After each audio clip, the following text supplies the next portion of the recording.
We all about family when we watch this show, except for Miller Lite. They're not going to like this movie. Miller Lite will not like this movie at all.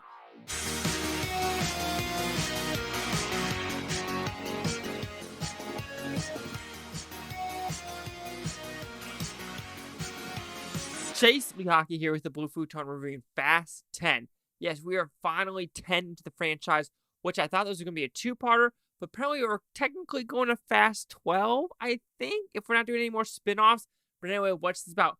Pretty simple premise. We are connecting this movie to the fifth one.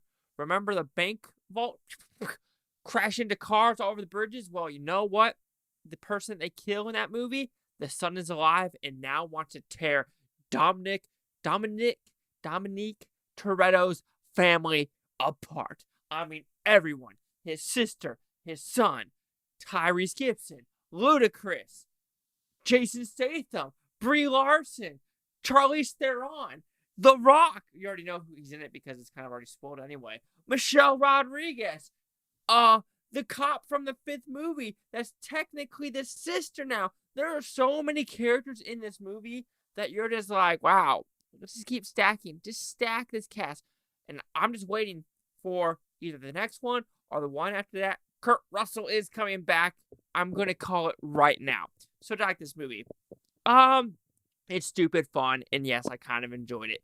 Even though there is one glaring flaw with this movie, and we'll talk about at the very end. But this movie is a balls to the wall. No bullshit. Okay, there's a lot of bullshit. But it's just ridiculous. It's ridiculous fun.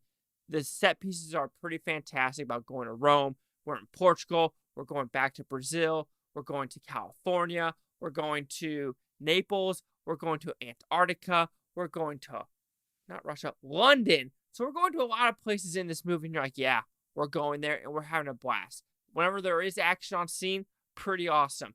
Anytime you see a practical car effect, pretty awesome. You're like, yes, I really understand what they're trying to do with that story. Like I said, everyone in this movie was pretty good. I think there are some characters that were, in the movie for maybe 10 minutes that were really, hyped up. Like, oh my God, we're adding this character. Oh my gosh, we're actually adding this character and this character and this character. But actually, you're just adding them for, a 10, 15-esque minute cameo. No more and nothing less. So you're like, okay, understand. Cool, you could have had a little bit more meat to the bones, but I truly enjoyed it.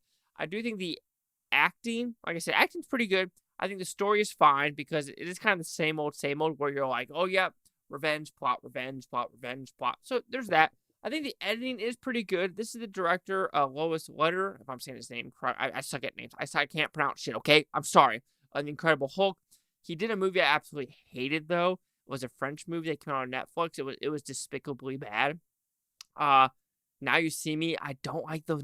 So technically, his movies, I've never have been a really big fan of. Even the Now You See Me franchise, I did not like those whatsoever. People liked them. I was like, these are kind of dumb. But overall, it's a competently well-made film where thrills are pretty there and people do die.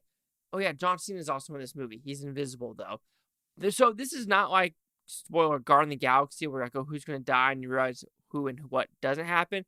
At least in this movie, you're like, oh, I guess that person is dying. Oh, I also guess that person's dying too. Oh, and I guess that person's dying too. So, yeah, makes sense. All right, so let's talk about the negatives. So, you're getting into it when there's this 10-year-old, 12-year-old, I'm going to say 8-year-old, doing freaking donuts in a parking lot. You're like, okay, whatever. But it's the CGI. Some of the CGI in this movie is atrocious. And you could tell by that, I always bring it up. This is a China-produced movie. 100%. Even in the thing, it says China Films Company. So hence it is. Look at Fast 5. So this is what the movie does. You see the Fast 5. The first 5 minutes is Fast 5. Kind of doing a quick wrap-up of the safe going through Brazil. That was a real stunt of someone in the safe, driving the safe, and it just crashing over shit. So you're like, okay, that's real. And then we transfer into this movie, and I'm pretty sure, I'm 99.7% sure Fast 5 was not Chinese produced. Here's the thing. Every time there's a Chinese produced movie, just watch. The CGI is more fake. It's more colorful. It's more poppy because A, censorship, and B, they have to do that to get that movie made in that, to be shown in the country. Iron Man 3. I hate to say it, Transformers 4. Um, even though Transformers 4 is a pretty good movie, in my opinion. I still like it. When they're in China and shit goes down, it's pretty cool. Midway, Deadpool 2. Think about Deadpool 1 to Deadpool 2, how it just felt like a little bit of a different movie. It's because of, I wouldn't even call it negotiations. It's more of like, hey, because you want one of our 34 movies to be in our country, America, you got to make it our way. And luckily last year, a lot of people stood up to China, especially with Doctor Strange 2. And we have stood up between like John Wick 4 and then as well as Top Gun Maverick. But now you're just like, yeah, I understand what you're going Fast 10, but some of that CGI is atrocious, especially when they're in Rome. When they try to mix the practical and special effects, it doesn't mix. Or if it's completely just CGI, you're like, ooh, that does not look good at all whatsoever. Same at the very end with the bridge scene with the helicopters. Like I said, when you see the cars flipping in midair that are real, it looks good. But the transfer over to the freaking CGI is not a good transfer at all. You're just like, man, it just looks extremely, extremely cheap and just really kiddie. Like I said, I hate to compare it to like Fast 5, the third one. Even the first one, how is this a little more practical and grounded? Yeah, of course, we're flying through dams in this movie. But it's the CGI that really took me out of this movie. And people are saying they love Jason Momoa's character. Yeah, he does a good job. But dudes with male polish really bother me. It just really does, where it's like, you don't need to wear male polish. Maybe I'm more of a masculine, feminine type of thing, and men just don't need to be wearing male polish at all. And Jason Momoa's character, I understand what he was going for. But then there's also a costume he was wearing when he met Dominic Toretto in Brazil for the first time. It almost felt like a purple dress. It was just, it didn't match his character. Yes, his character's supposed to be very flamboyant. He does flamboyant stuff. But it just didn't feel right. And then also there's a scene in the movie where he's like, there's just too much masculinity now in today's day and age. Is there, though? Oh, and another horrific CGI scene was with Brie Larson and that guy from Jack Reacher. They're in this room talking about what Mr. Nobody, Kurt Russell's character, did.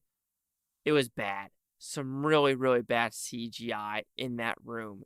I was like, oh no, IMAX is making this look really bad. But those were my big things, is the CGI just did not work for me. And then some of the Jason Momoa stuff was just too feminine. Just too feminine for me. But I still had a fun time. It was a blast. Fast 10. I'm ready for Fast 11. So Fast 10 will receive a 3.5 out of 5 with Futons. It was at 70%. See, the critics' news scores gave this one. So you have critics a 56% with 164 of them. Audience scoring 88% with over 100. Here's critic consensus. As irredeemably silly as it is satisfyingly self-aware, Fast X should rev the engines of longtime fans while leaving many newcomers in neutral. As you can tell, I think in this theater, so many people were clapping and having a good time. They knew what they're getting themselves into. I don't think the critics really care. So 55, 70, 88. Chase off with the Blue Futon. Like, comment, subscribe. Let me know things Futon-topia. You Blue Futons think watch a great day. I don't care what you take tomorrow, week from now, month and a half, year from now. I love every single freaking one of you. So yeah, I will always say this. Michael Bay knows how to mix practical CGI. This Transformer bus sequence still holds up. Here, they just didn't fix that.